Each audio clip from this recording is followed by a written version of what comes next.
Hey, welcome to another dashboard walkthrough. Today we're going to be going through one of our favorite sort of dashboards, which is a CPG or retail promotional spend or promotional analytics dashboard and analysis. Um, there's two types of marketing that we usually deal with above the line, which is like TV, radio, commercials, digital marketing that reaches a lot of people. And then there's below the line marketing, which typically happens in an account at the point of sale. Promotions, coupons, price reductions. Maybe there's like a feature, maybe there's a little display, sampling events, a lot of stuff like that that really goes towards accounting to push through a lot of sales. A lot of grocery chains, distributors, CPG companies that sell through any retail brick and mortar location invest heavily in these types of below the line or promotional sort of activities. Could be even trainings that you give to staff, just anything to like drive, sort of bring attention to the brand. Nothing is really going to move the needle more than pricing, though. We know that. So if you take all of your revenues, all this money that you make selling your products through stores, subtract off your cost of goods, somehow be able to marry all of the spend that you and the investment that you make in these other promotional activities and channels, put all that together, then you'd have a really granular, well-defined view of your actual net profit. And your net profit is really what we want to drive and increase and understand what levers sort of impact that the most. So here we have a dashboard that we took for some yogurt sales through some national chain stores, and we're reporting on a few metrics: revenue increase, like we see here across the board. So for example, if I hover over like Chobani, sort of get this pop-up that happens that, yeah, my revenue is a little bit down 3.4% over the last 6 months period, right? But my profit growth's like positive 3%. But when I look through national groups across like the various grocery chains, some are doing well. Publix, for example, and Costco. Take a look at those two lines, the first and the third line. Publix and Costco sort of growing in revenue. Publix doing well in profit, up 50% in profit, and Costco tanking in profit. How can we be down 500% in profit margin? That's insane. We're going to go through and try to not only see why that happens, but also address, how we can change sort of that impact. And in order to do that, like I said, we have to take a look at the promotional spend activities and promo types and sort of all the features and below the line activities that we do in an account to sort of drive sales.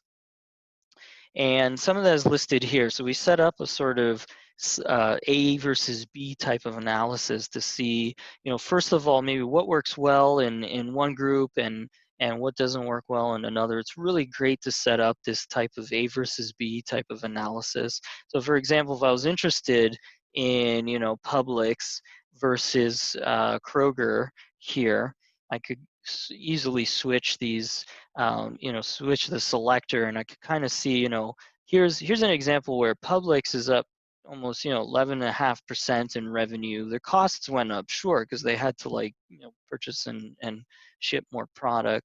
Their spends have increased on promotions. Their spends have increased, but still their overall profit margin is up 6%. Whereas Kroger, huge grocery chain, over $1 billion turnover, is down 15% in revenue. Okay, their costs have similarly gone down. Your revenue and costs will sort of scale with each other. Your spends are down, so they didn't invest as much. But their profits, as the last 6-month period, but their profits are also down 20%. Can we make Kroger profitable? So the question is, well, okay, what am I doing to sort of drive sales? What activities and promotions am I running? That's how these discussions go.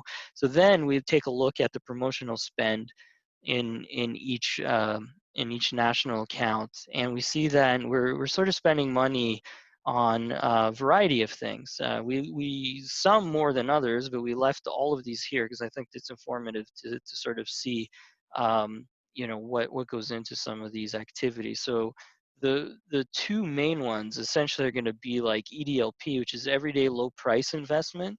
So a lot of these national chains want you to run everyday low price, like essentially a perma sale or an item that's like permanently on sale, so that they can attract customers to their store with lowest prices.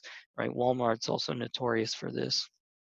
A lot of these CPG companies put a lot of promotional dollars and investment into just sustaining EDLP for certain SKUs and product categories. You can spend, your money on other activities and things like point of sale events, sampling events, like where you get to try the product in the store, little social media events, things like that. Features and displays like running ads, running coupons, and then the other big one, temporary price reductions, which are like sales that only happen like weekly or for a few weeks at a time. So those between EDLP, TPR, and sort of scan reductions, those are the biggest investments that you would make. And of course, yeah, like sampling events and all of these other things, features and displays contribute. But we see CPG companies especially investing hundreds of millions of dollars into sustaining these sort of price reductions and playing these price wars. So the question is, should you not do EDLP? No, I think you have to, but the question is, where's the inflection point where, where, yeah, I can sort of drive sales, but not totally kill my margins. And that's the question we wanna ask. That's the question we want to answer. That's the next logical step between just seeing the data like this. And how are we going to answer that question? Well, we build a model essentially that ties our revenue to all of our sort of promotional spends. And there's a model there. Again, if you've seen our media analysis, what if analysis, marketing ROI dashboard, same idea here. Basically, we want to tie all of our promotional investments into our revenue so we can understand what levers to move and adjust to make not only our revenues increase, but to make our profit margins sustainable. So for Kroger in particular, we've opened up the side here a few sliders which we can use to adjust. So EDLP is one of the biggest investments we make. Let's take a little bit of money outside of EDLP. Okay, I'm going to bring that down. You'll see the whole dashboard sort of adjust. Our profit margins just went up. Our spends went down quite a bit. Our costs are down, but our revenues are also tanking. So by taking out EDLP, yeah, we can have positive profit margin, but at the same time, I don't want to totally tank my revenues as well. I don't want to sell half of the volumes or the revenues that I pushed through last year.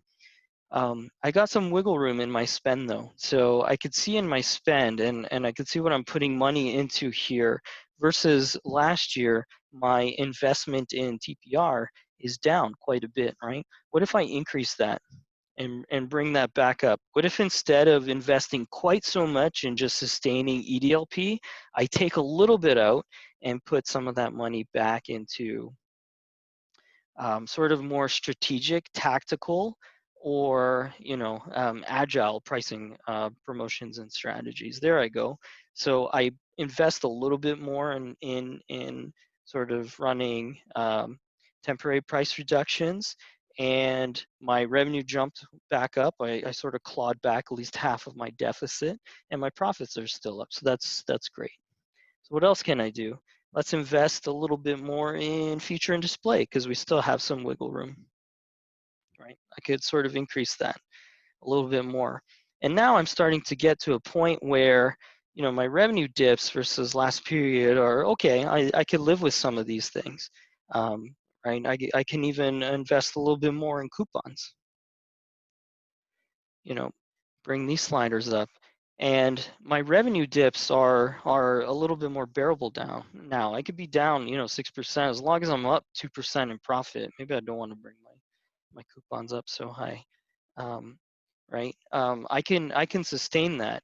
So for example, I can sustain a revenue dip. I'm okay with that if instead of tanking my profits because I'm investing way too much in EDLP, I'd be a little bit more strategic, tactical, and agile.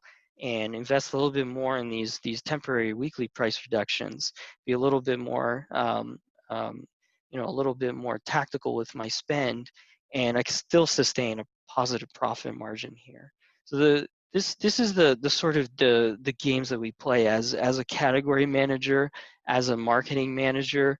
I want to know, where are these inflection points? Like, you're doing all of the right things. It's just a matter of putting a little bit more or less emphasis on certain types of spends. And these are the discussions we want to facilitate.